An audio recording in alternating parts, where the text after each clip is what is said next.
are here from Hollywood Smoke in Santa Monica. Welcome to another edition of 10 Count. I'm Steve Kim, joined by UCN Live's Michael Baca and Doug Fischer of Ring TV. Guys, March 12th in the Mohegan Sun live on CBS. It is Keith Thurman taking on Shawn Porter. Mike, this fight is finally signed. My question is this. Everyone's excited. The hardcore fans are very, very much anticipating this fight. Here's my greatest dread. Is there any way this might be another Tim Bradley, Devin Alexander fight? A fight that's better on paper than on the canvas? Maybe. From a competition standpoint, the matchup is great. I actually would like to compare it to Shawn Porter's last fight against Adrian Broner.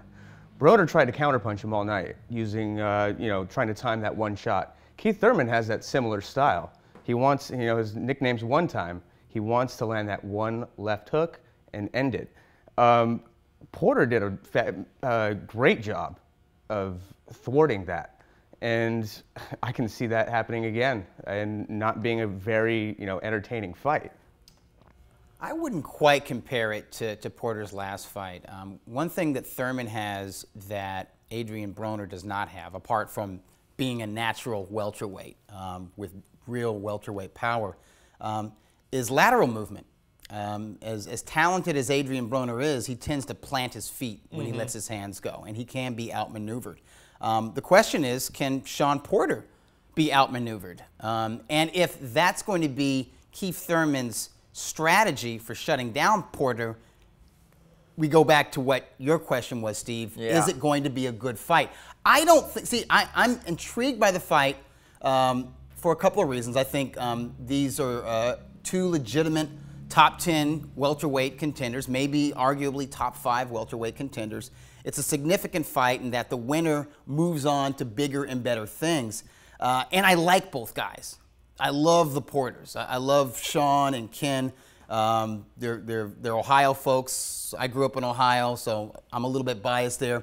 And I like Keith Thurman. I like his intelligence. I like how different and unique and thoughtful he is outside of the ring. But inside of the ring lately, he hasn't wowed me.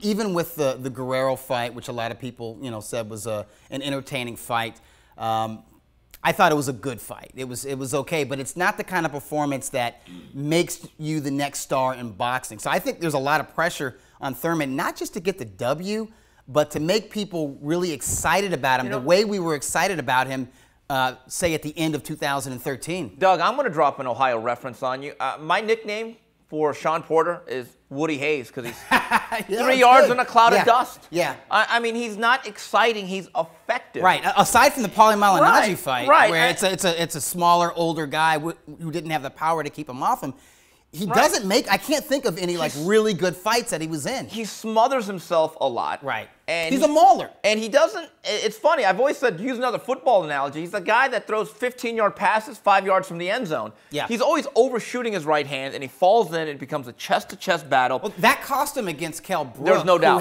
Who was able to hold him on the inside, had the size and the strength, right, but also the boxing ability to control him from the outside. And Doug, here's my other issue with Keith Thurman. I still go back to that December night, I believe it was 2013, in San Antonio. Now, he ended up dominating Soto Karass. First 10 seconds, he gets hit with an overhand right. Got hurt. He got buzzed. Yeah. Let me tell you something. Never been quite the same guy since that point, Mike. Yeah, and another red flag, if I may point out, is neither have any momentum going into this fight. Yeah. Thurman, you call that the PBC effect. Yeah. Yeah. Thurman last fought in July and Porter in June. June, yeah. So. And remember, I pointed this out before the Bradley-Alexander fight. Both guys' activity coming into that fight had really waned in the previous 12 months. And I've had a theory about why do big fights nowadays, why do they fail to live up to the expectations of when we grew up in the good old days, right? Easy. Doug, they don't fight as much. Right, I think the timing is actually very bad. Some of these guys are actually, and this is the worst place to do it, they're working out ring rust in the middle of significant fights, and that is not a recipe for being aesthetically pleasing. That's a good point. Elite fighters, champions in the 80s and the 90s often fought 4 and 5 times a year. Now, they weren't facing 4 or 5 killers. They were facing 2 killers, and the other 3 fights were sort of stay busy Tune-ups, fights. tune-ups. Right, but it helped keep them fighting fit, kept their name out there. And when they stepped up to the big stage, they were ready. They didn't need to work off any ring rust, rounds 1 through 4 or whatever. So that's a very good point, Steve. I'm still hopeful that this fight will not be a Bradley-Alexander redux. One thing about Bradley and Alexander was basically a pure boxer, just asked about speed, wasn't really a power guy. And Timothy Bradley, very strong fighter, but was never known for his power. Shawn Porter has brute strength, and how he beats guys is he breaks them down physically.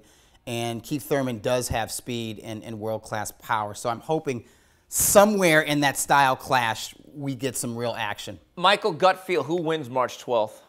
I'll go with Keith Thurman. I think he catches him. Doug? I like the Thurminator, but I hate to say it, I think it's going to be a 12-round decision, and I think he's going to beat him with his feet as much as he does with his fist. You know what? I'm going to go opposite. Shawn Porter's dad's been telling me for the better part of 5 months, as Max Schmeling once said about Joe Louis, like, I see something. And a lot of experience. They might know something. They might from know the something amateurs. going back to the amateur camps, things he's seen. Yeah. Sometimes those things, those intangibles do matter. So I will go with Showtime Porter. So that's it. March 12th, Thurman Porter battle on CBS. On behalf of Doug Fischer, Michael Baca, this is Steve Kim saying goodbye for UCN Live.